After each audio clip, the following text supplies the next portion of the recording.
Hello, Real Producers. This is Kristen Brindley. I'm here with the wonderful Karen Rawlings. Thank you so much for being with us. We really appreciate it. You're welcome. Thanks for having me.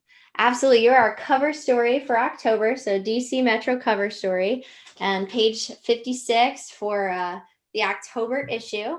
So, make sure you check that out if you haven't yet. And, Karen is someone who I think of as an entrepreneur and down to earth, says, 100 houses, always the goal. And that's what she does on a regular basis, about $50 million in volume. That's a lot of house volume right there, just saying. And you were number one for 7 years for Berkshire Hathaway, 10 years for Remax in your office there too. And now you're at EXP. And I love how you talk about it because you enjoy really helping people, like inspiring them and helping them find the right spot for their talent. So I'm excited for you for 2021, 2022, and how you talk about what you're going for and how you want to help people. So honored to have you on. And you're a real smart gal. So why real estate? Tell us your story. Like, how did you end up in real estate?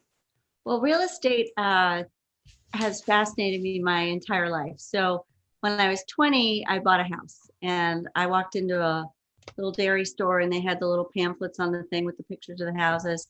And there was this ad and it said, no money down, you can buy a house, blah, blah, blah. So I called the agent. He took me over to see it.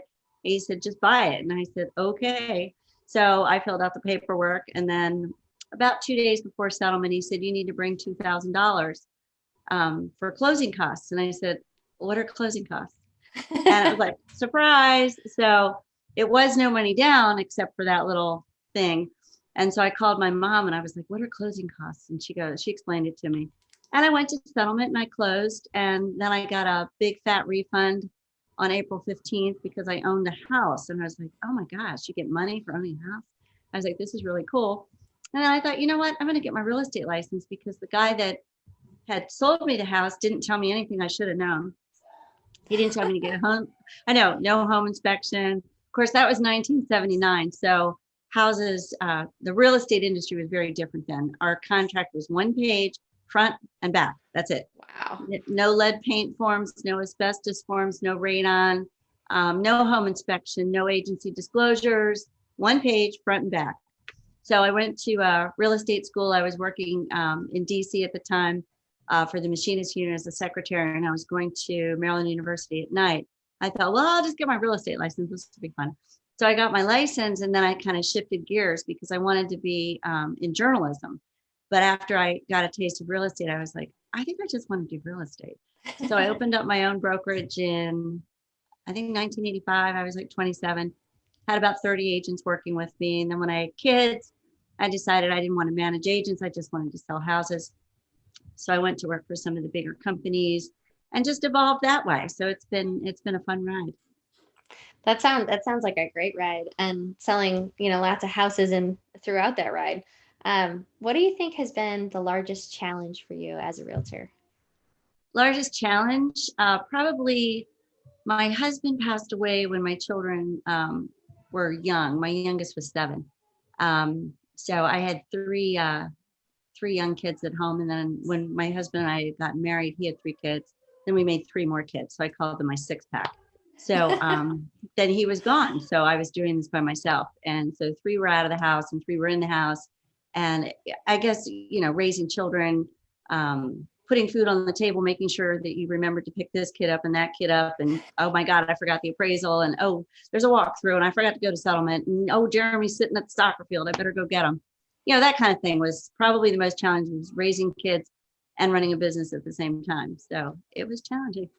Absolutely. It's admirable, like how you were able to do so with that many and that challenge. That's a big challenge. What's been most rewarding for you? Probably the most rewarding is helping people learn how to do this business because it's a wonderful business and anybody can do it. I've had agents work for me that have no personality. I've had agents that work for me that have wonderful personalities, but no organizational skills. So what I enjoy is figuring out what are they going to be good at and then helping them get to where they're going to go. I think that's probably been the best for me. How does real estate at this point fit into your dreams and goals now? Well, I sell my 100 houses a year. That's my goal. And then in my spare time, I like to help other people learn how to do real estate because if you're selling 100 houses a year, you have overflow. You have buyers that you can't work with or that you don't have time for. So I share those with other people that are in the office, which is fun. And with my switch over to EXP allows me to help people on a bigger level. And because 2020 has been such a challenge and we do Zoom meetings, you can now talk to 12 people at a time. So Yeah. you can teach people all together how to do, like, I'm going to do a contract presentation tonight for one of my newer agents. She doesn't know how to write a contract. She's okay, but she's new. So I'm going to do it on a Zoom call and I'm going to send an email out to all the agents and say, hey, we're going to write a contract tonight together on a Zoom, like I'm doing with you. And this is my first year Zooming. It's like, I feel like a dinosaur. I've never done this before. So it's going to be different because now I can teach 12 people how to do something. So it's going to be fun. I think that's great. That's a tool and a great person's hands to use it. So I think that's fantastic. And you can record it and then share it with more people. Exactly. Define success for you. Like, what's success for you, Karen? Um, Success is getting up every day and still loving what you do. When problems arise, which they do, we all have our life's challenges. Being able to get through it and have a good attitude and remain happy. I get up every morning.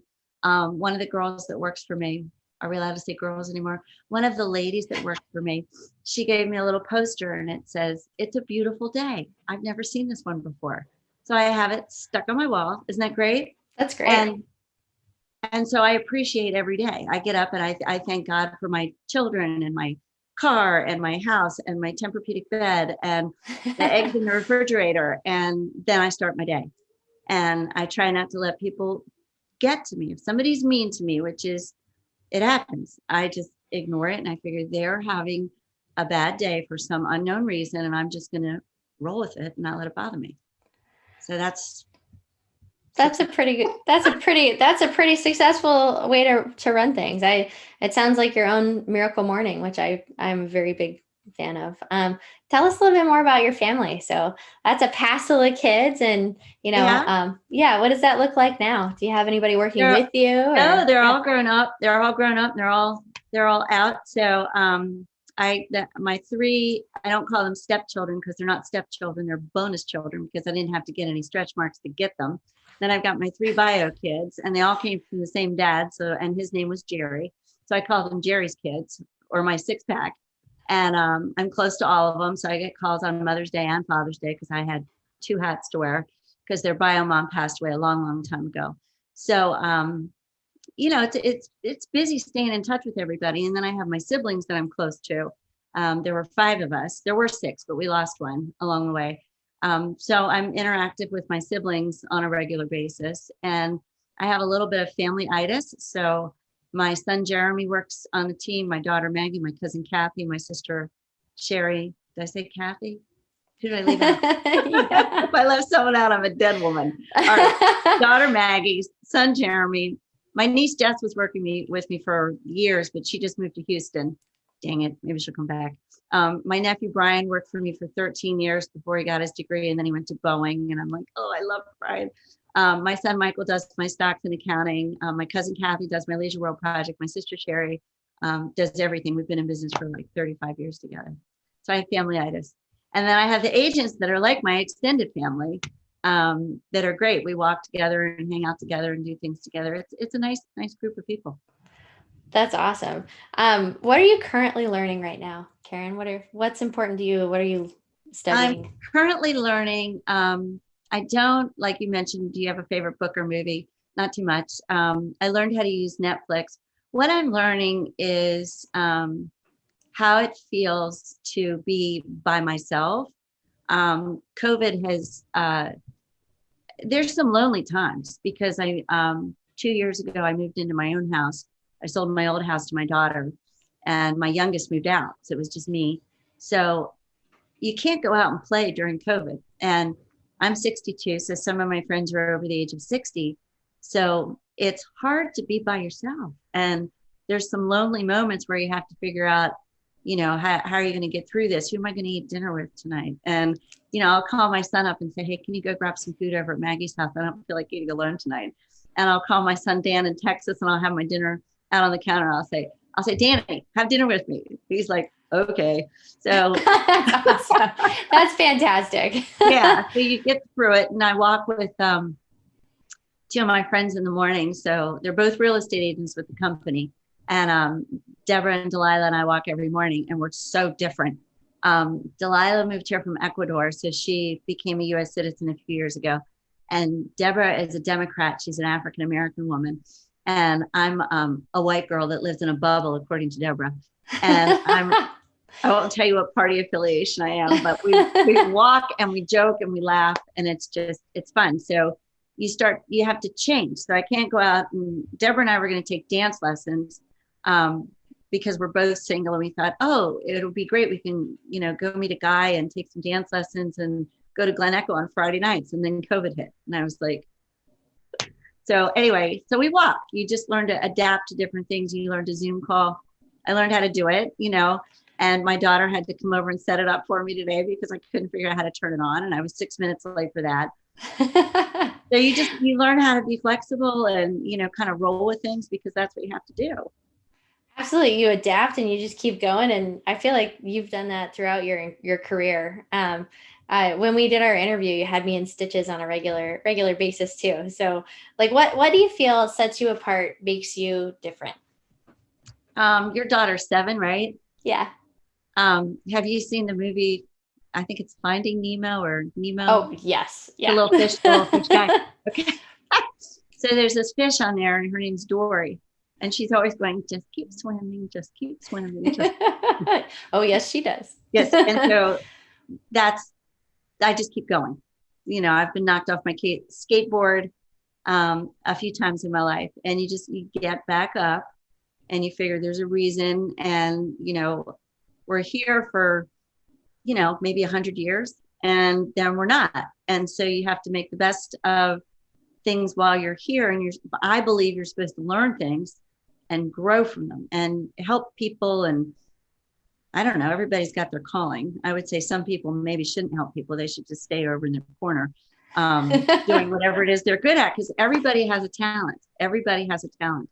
And if we could just figure out what those are, and then, put everybody in the right vehicle or place or job or whatever, it would be a better place. Absolutely.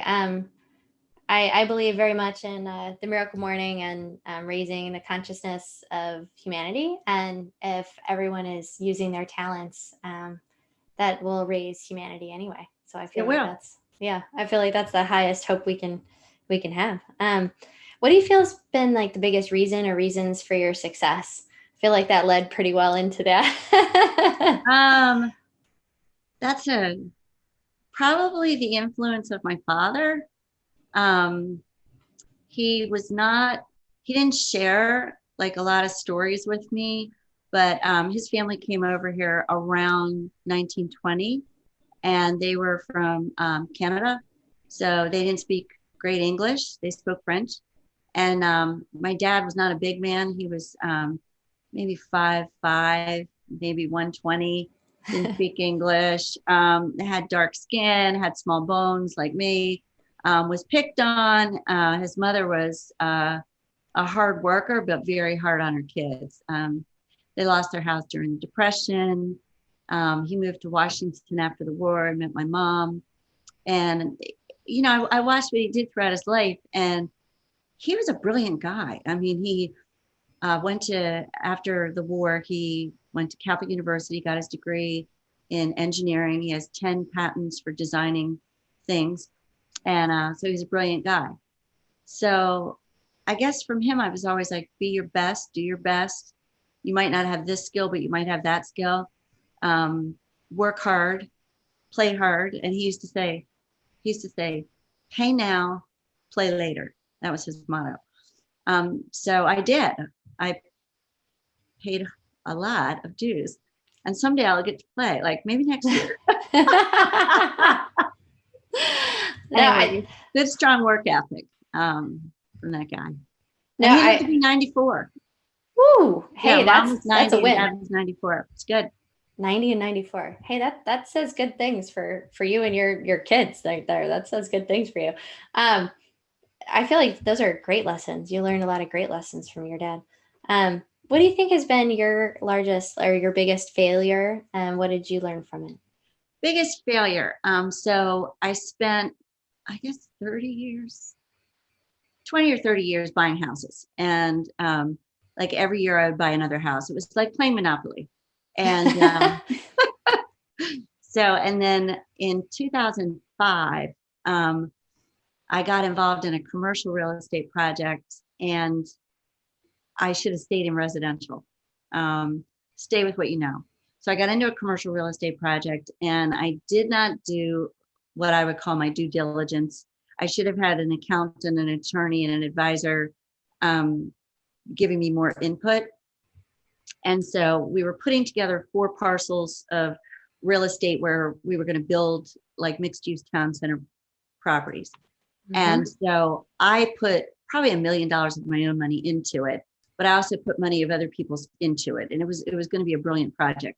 But one of the partners in the project, who never should have been a partner, they were on one of the deeds, and they held held the entire project up.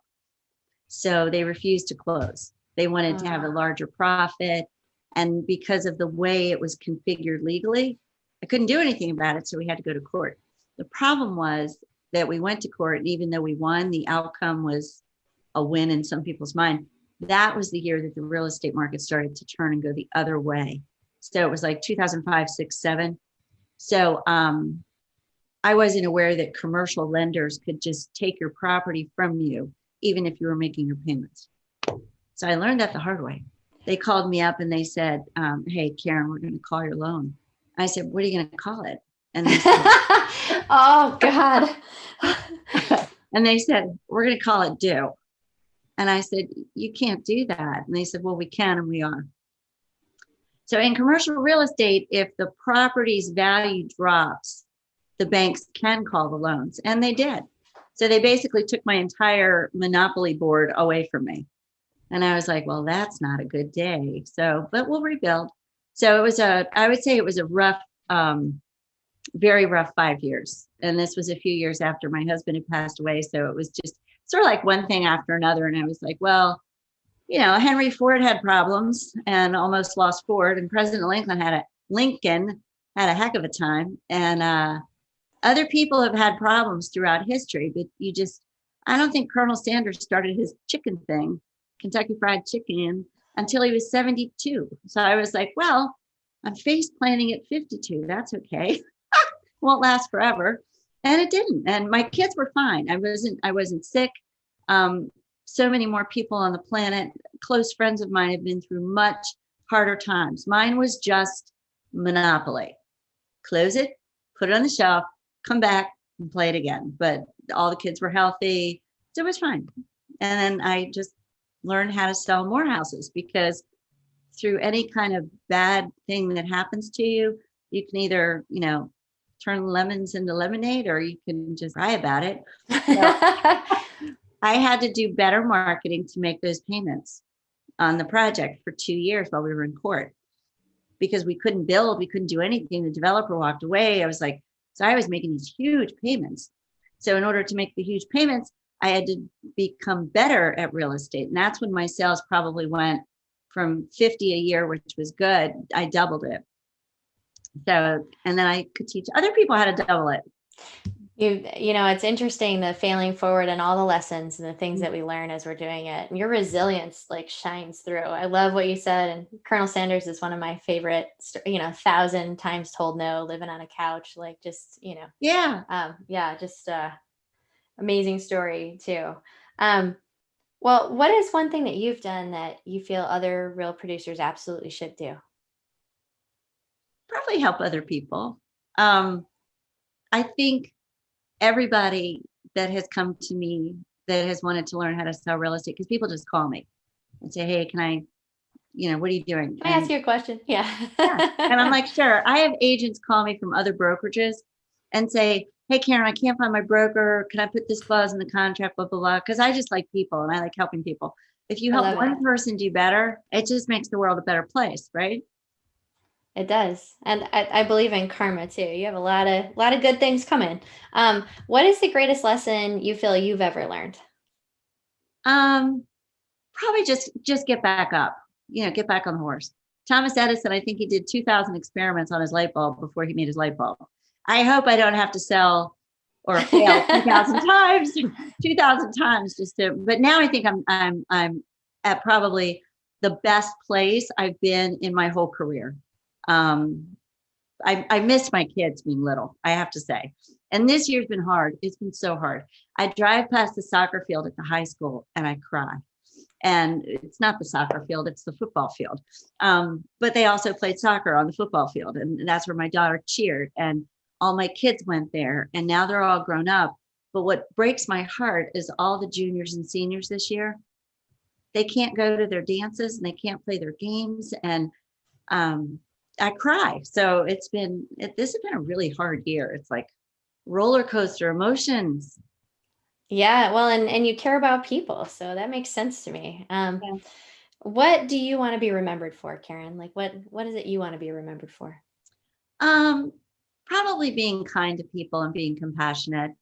I have one guy that I've been helping for, I don't know, 8 years. And he would have been a homeless guy on the corner with a cup if I hadn't helped him. And he tells me that.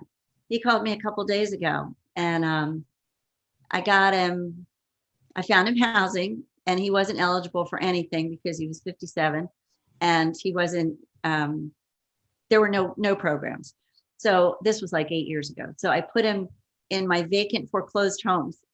And I was like, here, go hang out here. We'll get the utilities turned on. And you need Social Security and you should be covered by disability. And there's things you should do. Who's your family? Da, da, da. No family would help him. So I don't know what he did in his past life, but that wasn't my place to judge. So I got him a place up in West Virginia and he stayed there for a little while and then that didn't work out. And then we finally got him a place in an apartment complex in Martinsburg, West Virginia. And for $280 a month, he gets food. He gets 5 meals a week. He has a 1-bedroom apartment and he's surviving. He's not on the corner with a cup. And I believe that if there were more people that would step outside of their fancy cars and fancy houses and actually not just drop $10 in the church bucket, but actually help another human, that it would be a better world. So that's what I'd like to be remembered for. Not, backing my car into the tree and, knocking my rear view mirror off my car and I'm driving over to my son's house, holding on to the rear view mirror going, I did it again. Yeah. Oh, thank you. Hey, I may have a couple of those kind of stories myself. I love what you just said. Well, I was going to ask about a fun or hilarious story. I feel like you just made us all laugh, but like, do you have any other fun, hilarious stories you want to tell? And So my son Jeremy and I were renovating a house here in Maryland, and the owners of the house were in New Jersey, so they can't help. So we fixed the house up. It was the hardest fix up of my life. It was so hard because I looked at it at night. I didn't really look at it well. So when you went out into the backyard, there were dozens of giant trees. It looked like the redwood forest, for God's sakes. So we had to take those trees down. So that killed the budget. And then we found out that we had to take the heating system out and put in electric heat. And then we found out that the basement had problems. Then we found out it had termites, it had radon. We had to tear out the kitchen. I mean, it was just one thing after another. Anyway, we finished the house. It took much longer than we thought it was going to take. We had to tear out all those trees and all that vegetation, all that growth in the back. And it was the night before the open house. So it was a Friday night. We were having it open on Saturday. I'd mailed out 2,000 postcards that it was open on Saturday and Sunday. And I called Jeremy, my son, and I said, Jeremy, come on over. I'm finishing the vacuuming. I need you to throw a few things in the truck and we're done. And so he drives over and I hear this like loud raining noise. It was raining, but I've never heard it that loud. I opened the garage door and I opened the back and I looked in and the gutters were not connected and the rain was coming down and making this pelting noise. And I noticed that the yard was filling up with water. And I was like, oh my God. So I called my friend Lou, and he's a roofer, and I said, Lou, I don't know what to do.